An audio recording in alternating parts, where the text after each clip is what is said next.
नमस्कार, स्वागत है आपका पावर ब्रेकफास्ट में। मैं हूं दीपांशु भंडारी। हफ्ते की करते हैं शुरुआत। इस हफ्ते अच्छी बात है, होली का त्योहार है, फ्राइडे को तो छोटा हफ्ता है, हॉलिडे मिलने वाली है, एक्सटेंडेड वीकेंड मिलेगा, पर उससे पहले ये पूरा हफ्ता ट्रेडिंग का आपको निकालना है। अच्छी बात यह है कि आज सुबह एशिया के बाजार कुछ ज्यादा बड़ी कमजोरी नहीं दिखा रहे। इनफैक्ट एसजीएक्स निफ्टी थोड़ी सुस्ती के साथ खुला, पर उसके बाद अच्छी रिकवरी आती हुई दिखी है। लगभग पूरी रिकवरी हो गई। अब सिर्फ 40 पॉइंट नीचे आपको एसजीएक्स निफ्टी दिख रहा है।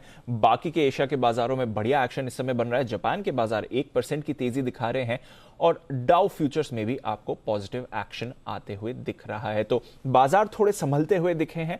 रशिया यूक्रेन को लेकर कई सारे अपडेट्स हैं। बाकी कमोडिटी बाजार में भी ढेरों अपडेट आते हुए दिखे हैं। तो कई सारी चीजों पर हमें करनी है बात, एंड ऑफ कोर्स कुछ अहम ट्रेडिंग कॉल्स, बाजार का नजरिया क्या बनानी है आपको, आज की स्ट्रैटेजी, ये सब भी बताने के लिए हम हैं तैयार। पर आइए सबसे पहले पिछले कुछ दिनों में, ओवर द वीकेंड, कुछ घंटों में रशिया यूक्रेन युद्ध के क्या अपडेट्स आ रहे हैं ये पहले जान लेते हैं। कुशल है हमारे साथ तैयार। कुशल, गुड मॉर्निंग। बताएं कैसे रहे अपडेट्स। आज तो कुछ बातें भी होने वाली हैं, फिर से जरा बताएं इसके बारे में। बिल्कुल दीपांशु, आज काफ़ी अहम बैठक होने वाली है रूस और यूक्रेन के बीच। आज चौथा दौर रहेगा जहां पर ये बातचीत होती हुई दिखेगी। तो देखना होगा कि वहां से किस तरह के डिसीजंस निकल कर आते हैं। एंड अगर आप देखें तो यूक्रेन की जो राजधानी है कीव, इसके पास गोलाबारी बढ़ती हुई दिखी है। तो कहीं ना कहीं यहाँ पर बातचीत के दौर के बीच में भी जो अटैक्स है वो अभी भी जारी है। पश्चिमी यूक्रेन पर भी रूस ने हमले शुरू कर दिए हैं। तो यहाँ पर इसका एक और अपडेट है। और साथ ही खेर्सन के बाद अगर आप देखें तो यहाँ पर अब मारिउपोल शहर पर भी रूस पूर्ण कब्जा करने की तैयारी में है। तो काफ़ी सारे अपडेट्स यहाँ पर रशिया की सेना की तरफ से निकलकर आते हुए दिख रहे हैं कि किस तरह से वहाँ पर वो टेरिटरीज पर अब कब्जा कर रहे हैं। इनफैक्ट न्यूयॉर्क टाइम्स के पत्रकार की यूक्रेन में मौत हो गई है, वो शॉट डेड वहाँ पर हो गए थे। तो कहीं ना कहीं इसका इम्पैक्ट रहेगा। साथ ही आप देखिए रूस, फ्रांस और जर्मनी के बीच बातचीत से कोई भी हल नहीं निकला है। तो ये एक इंपॉर्टेंट रशिया और यूक्रेन के बीच में अपडेट आता हुआ दिख रहा है। बट मोस्ट इंपॉर्टेंटली आज रशिया और यूक्रेन के बीच में जिस तरह की चौथे दौर की बातचीत होगी, उससे क्या डिसीजंस आते हैं, वहां पर ही हमारा सबसे बड़ा फोकस बना रहेगा और बाजारों के लिए भी एक अच्छा ट्रिगर पॉइंट बन सकता है। बिल्कुल, तो बाजार के लिए भी बढ़िया पॉइंट बन सकता है। देखते हैं बातचीत से क्या निकल कर आता है। पर कुशल, एशिया की स्थिति तो थोड़ी संभली हुई दिख रही है। जरा बताएं ग्लोबल मार्केट्स क्या संकेत दे रहे हैं, इस हफ्ते के क्या कुछ अहम इवेंट्स हैं, फ्राइडे को कैसा रहा है ग्लोबल एक्शन। बिल्कुल दीपांशु, आप देखिए फ्राइडे को ऊपरी स्तरों से गिरावट आपको अमेरिकी बाजारों में तो आती हुई दिखी थी, पर आज का हफ्ता, इनफैक्ट ये पूरा हफ्ता जो है काफ़ी इंपॉर्टेंट रहेगा। खासकर यूएस में जो फेड की ब्याज दरें हैं 16 मार्च को जिसका डिसीजंस निकल कर आएगा, वहाँ से सबसे अहम क्यूज़ जो है उसके पहले भी देखिए मंडे और ट्यूसडे को भी ये इसका इम्पैक्ट जो है ग्लोबल बाजारों पर तो बनेगा ही, साथ ही उसको देखकर भारतीय बाजारों पर भी इसका इम्पैक्ट आएगा। इनफैक्ट फेड जो है वो इन्फ्लेशन और इकोनॉमी पर अपना अनुमान भी देते हुए दिखेंगे कि आगे चलकर उनको इकोनॉमी इन्फ्लेशन के लिहाज से कैसी लग रही है। यूएस की रिटेल बिक्री और हाउसिंग बिक्री का भी डेटा इस हफ्ते आता हुआ दिखेगा और साथ ही बैंक ऑफ जापान की पॉलिसी जो है वो भी इसी हफ्ते आएगी।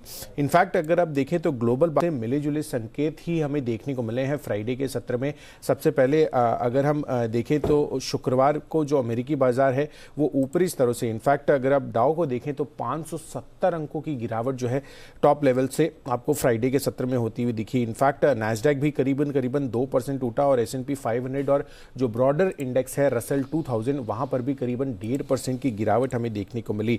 तो एनर्जी को छोड़कर सभी सेक्टर्स पर आपको बिकवाली रही। तो अमेरिकी बाजार अगर आप देखें तो वहां पर तो गिरावट का जो दौर है वो हमें देखने को मिला। इनफैक्ट पिछले पूरे हफ्ते आप देखिए डाउ, S&P और नैस्डैक में लगभग 2% से लेकर 3.5% तक की गिरावट हमें देखने को मिली। और यूरोपीय बाजार की बात करें तो यहाँ पर भी 1 से 1.5% की गिरावट जो है वहाँ पर हमें देखने को मिला। तो ओवरऑल अगर आप मूड माहौल देखेंगे, इनफैक्ट 1 से 1.5% की बढ़त के साथ जो है हमें यूरोपियन बाजारों में तेज़ी देखने को मिली। बट आज देखना होगा कि किस तरह से ग्लोबल बाजारों का इम्पैक्ट और साथ ही भारतीय जो मार्केट है वहाँ पर किस तरह का इम्पैक्ट हमें देखने को मिलता है। बिल्कुल, तो इन सभी का इम्पैक्ट देखेंगे बाजार पर किस तरह का आते हुए दिखता है। शुक्रिया कुशल हमारे साथ जुड़ने के लिए और समझाने के लिए किस तरह के रहे हैं ग्लोबल इवेंट्स और साथ ही बाजार के लिए आज आपको कहाँ रखनी है नजर। आइए फिर आगे बढ़ते हैं और एक बार देख लेते हैं कि संस्थागत निवेशकों का किस तरह का एक्शन रहा है फ्राइडे के सेशन को। अच्छी बात है कि 2 दिनों से हम देख रहे हैं एफआई की सेलिंग थोड़ी रुकती हुई दिख रही है। डीआईएस तो लगातार बाजार को सपोर्ट कर ही रहे हैं, पर एफआईएस की बिकवाली भी हमने कम होती हुई दिखी है। कैश मार्केट में करीब 2264 करोड़ की बिकवाली एफआईएस की रही है। इनफैक्ट आइए समझते हैं इन सारे संकेतों को और हफ्ते की तैयारी, आज की ट्रेड की तैयारी करते हैं जी बिजनेस के मैनेजिंग एडिटर अनिल सिंघवी के साथ।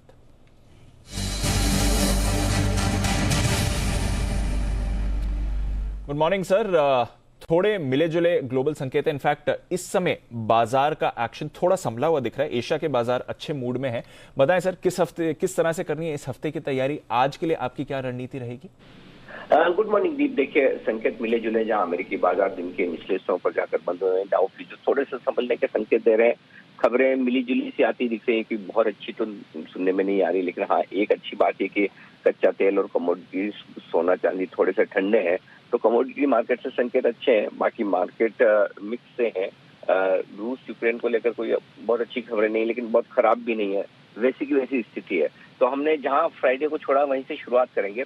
जैसा कि एसएक्स निफ्टी दिखा रहा है, हल्की फुल्की नरमी के साथ तो शुरुआत हो सकती है। और जो भारी उतार चढ़ाव या एक तरफा तेजी वाले सेशन से शुक्रवार को जो दीप हम बात कर रहे थे कि अब रेंज बाउंड ट्रेड हो सकता है, दोनों तरफ के मौके मिल सकते हैं। मुझे लगता है डेटा अभी भी यही सजेस्ट कर रहे हैं और जिस तरह का न्यूज फ्लो है ये सजेस्ट कर रहा है कि रेंज बाउंड बाजार रहेंगे। और इस रेंज बाउंड बाजार में जब तक कि कोई नई खबर, बड़ी खबर ना आ जाए और ट्रिगर ना बने, तब तक आप ये मानकर चल रहे हैं निचले स्तरों पर 16,450, 16,450, 16,500 ये आपके लिए सपोर्ट का काम कर सकता है। और इसके आसपास आने पर आपको खरीदारी आती हुई दिखेगी।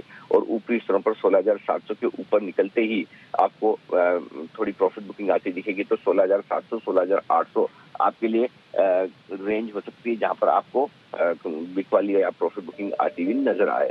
अब आइए, जहां तक सवाल है बैंक निफ्टी का, निचले स्तरों पर 33,825, 34,000 ये आपके लिए सपोर्ट रेंज होगी। और ऊपरी स्तरों पर 34,900 से 35,100 की रेंज है, जहां पर आपको प्रॉफिट बुकिंग आती दिख सकती है। तो आज भी अगर कोई बड़ी खबर किसी तरह से आ जाए तो वो तो पता नहीं, अदरवाइज जब तक खबरें नहीं है दीप, मुझे लगता है कि रेंज बाउंड मार्केट रहेंगे। और ऐसे में रेंज के निचले स्तरों पर इंतजार करें बाजार के लिए आने का, वहां पर खरीदारी करें। ऊपरी स्तर पर आए तो वहां पहले प्रॉफिट बुकिंग करें और फिर वापस निकलने का इंतजार करें। तो ये ट्रेड मेरे ख्याल से ज्यादा ठीक रह सकता है। बिल्कुल। तो रेंज में है बाजार और रेंज को रिस्पेक्ट करें। निचले स्तरों पर आप खरीदारी करें, ऊपरी स्तरों पर मुनाफा वसूली होगी। कंजेशन जोन में है बाजार, जो हमने फ्राइडे को भी देखा। ऊपरी स्तरों पर वहां पर आपको रखना है ध्यान। शुक्रिया सर हमारे साथ जुड़ने के लिए। ऑफ कोर्स 8 बजे अनिल जी पूरी बाजार की स्ट्रैटेजी, सारे डेटा लेवल्स कहां पर रखनी है आपको नजर, ये भी समझाएंगे। आइए, एक बड़ी एक्सक्लूसिव स्टोरी है हमारे पास और एक बड़ा आईपीओ जिसकी सबको था इंतजार, उसमें हो सकती है देरी। एलआईसी से आईपीओ की जुड़ी खबरें हैं। हमारे साथ जुड़ रहे हैं एक्सक्लूसिव खबर के लिए हमारे संवाददाता अनुराग शाह। अनुराग, गुड मॉर्निंग। बताएं क्या होगा एलआईसी आईपीओ का? Good morning. जिस तरह से देश का सबसे बड़ा आईपीओ एलआईसी का आईपीओ, जिसकी पूरी तैयारियां जो है जोर शोर से चल रही है और उम्मीद की जा रही थी कि इस वित्त वर्ष में ही ये आईपीओ आ जाएगा, लेकिन जो अभी मौजूदा परिस्थिति है बाजार की और रूस यूक्रेन के युद्ध के बाद जो है स्थिति में कुछ बदलाव होते हुए दिख रहा है। और अब लग रहा है कि मार्च में इसकी आने की उम्मीद नहीं है और अप्रैल मई के अंदर ये आईपीओ आ सकता है। सूत्रों से मिली जानकारी के मुताबिक जो डीआरएचपी फाइल किया गया है तो उसकी जो कंडीशंस हैं, जो अभी जो मौजूदा डीआरएचपी फाइल हुआ है तो 12 मई तक जो है वो मंजूरी जारी है और उस डीआरएचपी के जरिए 12 मई तक आईपीओ लाया जा सकता है। अगर उसके बाद की अगर स्थिति होती है तो फिर जो एम्बेडेड वैल्यू और जो नतीजे है उसमें बदलाव करना पड़ेगा। लेकिन जो सूत्रों से मिली जानकारी के मुताबिक कि अब पूरी कोशिश रहेगी कि जब मार्च में अगर ये आईपीओ नहीं आ पाता है तो अप्रैल के आखिरी हफ्ते में या फिर मई के पहले हफ्ते में जो मेगा आईपीओ है इसको पूरा किया जाए। डीआरएचपी के बाद के जो रोड शोज हैं वो पूरे हो चुके हैं और इसकी जो तैयारियां हैं वो सरकार और एलआईसी के द्वारा पूरी कर दी गई। लेकिन जो बाजार के अंदर उतार चढ़ाव है उसको लेकर जो है सरकार कोई रिस्क नहीं लेना चाहती है, क्योंकि हमने देखा है रूस यूक्रेन के बाद जो है परिस्थितियां काफी बदली है। और जिस तरह से एलआईसी के आईपीओ में 20% तक जो है एफडीआई निवेश को भी मंजूरी दे दी गई है, तो उसके बाद जो है विदेशी निवेशक है वो भी वेट एंड वॉच के मूड में है। तो इसको लेकर भी जो है सरकार सतर्क है। इसलिए अब उम्मीद की जा रही है कि टाइमलाइन जो है वो एलआईसी के आईपीओ की थोड़ी बहुत आगे पीछे हो जाएगी। ओके, तो एलआईसी के आईपीओ में देरी हो सकती है, ये इस समय आपके लिए संकेत आ रहे हैं। थोड़ा बाजार का मूड माहौल भी बिगड़ा है इस युद्ध की वजह से, तो इसके चलते आप देख रहे हैं थोड़ी देरी हो सकती है। शुक्रिया अनुराग हमारे साथ जुड़ने के लिए और ये बड़ी खबर शेयर करने के लिए एलआईसी आईपीओ पर आइए बाजार पर भी डालते हैं नजर। और पिछले 2 दिनों में ढेरों खबरें आई हैं, कई सारे स्टॉक्स एक्शन में दिखेंगे। खबरों के दम पर बताने के लिए हमारे साथ तैयार हैं अरमान। गुड मॉर्निंग, बताएं क्या है आज की बड़ी खबर। Good morning Deepanshu. आज ट्रिगर्स में है अपने लिए एस्कॉर्ट्स है, जहां पे क्यूबोटा का ओपन ऑफर, जो एस्कॉर्ट्स में क्यूबोटा का ओपन ऑफर है 14 मार्च को खुलेगा और 28 मार्च को खत्म होगा। को बता दूं मैं कि वो भाव 2000 के भाव पे है ओपन ऑफर। बजट सत्र का दूसरा चरण आज से शुरू होगा। एक्स डेट है 2 कंपनियों की, जिसमें रामकृष्ण फोर्जिंग्स लिमिटेड है जिसमें स्प्लिट है 10-2 का, और इन्फोबीम एवेन्यूज है जिसमें बोनस इशू है 1:1 का। ग्लोबल में इंडिया फैब का सीपीआई का डेटा है और डब्ल्यूपीआई का डेटा है। अब खबरों पे आ जाएं तो एचडीएफसी बैंक है, जिसमें आरबीआई ने एचडीएफसी बैंक पर पाबंदी हटाई है और अब इस पाबंदी हटने के बाद कंपनी नए क्रेडिट कार्ड जारी कर सकती है। दिसंबर 2022 में बैंक पर यह पाबंदी लगाई गई थी। खबर है पेटीएम पर, जिसमें पेटीएम पेमेंट बैंक पर आरबीआई ने कार्रवाई करी है। आरबीआई ने पेटीएम पेमेंट बैंक पर ये रोक लगाई है और इस रोक के चलते अब कंपनी नए ग्राहक नहीं जुटा सकती और नए ग्राहक बनाने के लिए आरबीआई ऑडिट रिपोर्ट का रिव्यू करने के बाद ही एक स्पेसिफिक परमिशन देगी। उस पे पेटीएम का बयान आया है कि मौजूदा ग्राहकों पर पाबंदी का असर उन पर नहीं पड़ेगा ज़्यादा। ऐप पर नए ग्राहक जोड़ने के लिए कोई पाबंदी नहीं है और आरबीआई की पाबंदियों से कारोबार पर ज़्यादा असर नहीं होगा। रुचि सोया पर खबर है, जिसमें कंपनी का एफपीओ 24 मार्च से 28 मार्च को खुलेगा। एफपीओ के जरिए कंपनी 4300 करोड़ जुटाएगी और प्रमोटर्स की मौजूदा होल्डिंग 98.9% हिस्सेदारी है, इसी कारण उनको ये एफपीओ लाना जरूरी है। टेक महिंद्रा, जिसमें थर्ड वेव सॉल्यूशन लिमिटेड की 100% हिस्सेदारी अधिग्रहण का प्रस्ताव को मंजूरी मिल चुकी है और $4.29 करोड़ में थर्ड वेव सॉल्यूशंस को खरीदेगी। लुपिन, यूएस एफडीए के एनडीए विग्रा ब्रिटेन ऑयल के लिए कंपनी को मंजूरी मिली है। दवा का निर्माण गोवा में किया जाएगा। यूनाइटेड स्पिरिट्स, कंपनी नेओ स्पिरिट्स में 22.5% हिस्सेदारी 31.5 करोड़ में खरीदेगी और नेओ स्पिरिट्स क्राफ्ट अल्कोहलिक बेवरेज बनाती है। Hindalco, ICCI prudential mutual fund ने यह हिस्सेदारी घटाई है और 9 मार्च को 11.8 लाख शेयर बेचे और कुल हिस्सेदारी अब 3.07 से घटकर 3.01% हो गई है। गेल, जिसमें ₹5 प्रति शेयर दूसरे इंटरिम डिविडेंड का ऐलान हुआ है और 22 मार्च जो है वही रिकॉर्ड डेट है। सेल, 16 मार्च को होगी बोर्ड बैठक और दूसरे इंटरिम डिविडेंड पर लेगी फैसला और निर्णय आने पर 29 मार्च को होगी इसकी रिकॉर्ड डेट। ओके, तो ये है आपके लिए ढेरों खबरें जहां पर आपको रखनी है नजर। शुक्रिया अरमान हमारे साथ जुड़ने के लिए और ये कुछ स्टॉक्स के बारे में बताने के लिए। और ट्रेडिंग के मौके भी रहेंगे बाजार में, जैसा हम देख रहे हैं ट्रेडर्स के लिए बढ़िया बाजार हो गया। स्टॉक स्पेसिफिक एक्शन आपको मिलने वाला है। इप्का लैब्स, ये हमने एक्शन में भी आते हुए दिखा था। यहां पर खरीदारी की राय है चॉइस ब्रोकिंग की। स्टॉप लॉस लगाइए 980 का और आपका टारगेट होगा 1090 आनंद राठी सिक्योरिटीज को पसंद है नोसिल, यहां पर आप खरीदारी करके चल सकते हैं। स्टॉप लॉस आपका होना चाहिए 201 का, 205 की क्लोजिंग है और 215 के टारगेट के लिए आप यहां पर खरीदारी करके चल सकते हैं। इनफैक्ट बाजार पर कुछ और दमदार स्ट्रैटेजीज बताने के लिए हमारे साथ जुड़ रहे हैं नीलेश जैन साहब। Nilesh, good morning.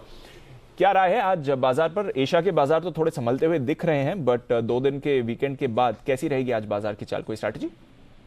Morning Deepanshu, देखिए बाजार में हम दोनों साइड के मूव देख रहे हैं और जिस हिसाब से निचले स्तरों पर सपोर्ट और बेस हाई साइड में शिफ्ट होता हुआ नजर आ रहा है। मेरा ये मानना है कि यहाँ से अगर कोई गिरावट होती है तो खरीदारी के मौके ढूंढने चाहिए। हमें निचले स्तरों से फिर से बाइंग देखने को मिलेगी। तो निफ्टी में अगर हम बात करें 16,500 के आसपास का कहीं ना कहीं एक सपोर्ट निकल के आ रहा है। गिरावट पे यहाँ पर खरीदारी करें, स्टॉप लॉस होगा 16,500 का। 16,750 ये एक इमीडिएट टारगेट हम पकड़ के चल रहे हैं। अगर इसके ऊपर निकलता है तो यहाँ से 16,900 तक का मूव हमें देखने को मिलेगा, बट इमीडिएट बेसिस पे 16,750 के टारगेट के हिसाब से निफ्टी में खरीदारी करें और बैंक निफ्टी में फिलहाल वेट एंड वॉच करना चाहिए। वहां पे कोई कन्विक्शन और कंफर्मेशन अवेटेड है। आपके लिए इस समय निफ्टी पर राय, बैंक निफ्टी पर क्या करना है नीलेश? देखिए बैंक निफ्टी पे भी सिमिलर है। 34,000 का सपोर्ट शिफ्ट हो चुका है और 35,000 तक का मूव हमें बैंक निफ्टी में देखने को जरूर मिल सकता है, बट वहां पे अभी कोई ट्रेड निकल कर नहीं आ रहा है। इसीलिए मैं कहूंगा कि थोड़ा सा कंफर्मेशन का वेट करें।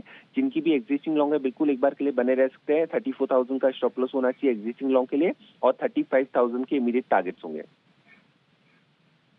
आपके लिए निफ्टी और बैंक निफ्टी पर राय। अच्छा, ट्रेडिंग कॉल्स बताइए नीलेश, कहां पर रहेगी आपकी सलाह? दोनों ही खरीदारी के काउंटर है दीपांशु। देखिए केमिकल स्पेस में टाटा केमिकल, ये एक पर्टिकुलर काउंटर बहुत ही बेहतरीन लग रहा है, अपने 200 EMA के ऊपर ट्रेड हो रहा है। इसे खरीद के चलने की सलाह होगी। 910 का स्टॉप लॉस होगा, 960 के टारगेट्स होंगे। दूसरा स्टॉक होगा पॉलीकैब। एक ग्रेजुअल डिक्लाइन देखा था हमने, एक फॉलिंग चैनल बनता हुआ यहाँ पे नजर आया था, उसके बाद एक रिवर्सल के इंडिकेशन मिल रहे हैं, तो पॉलीकैब को खरीद के चलने की सलाह होगी। 2301 के आसपास का स्टॉप लॉस मेंटेन करें, 2420 के टारगेट्स होंगे।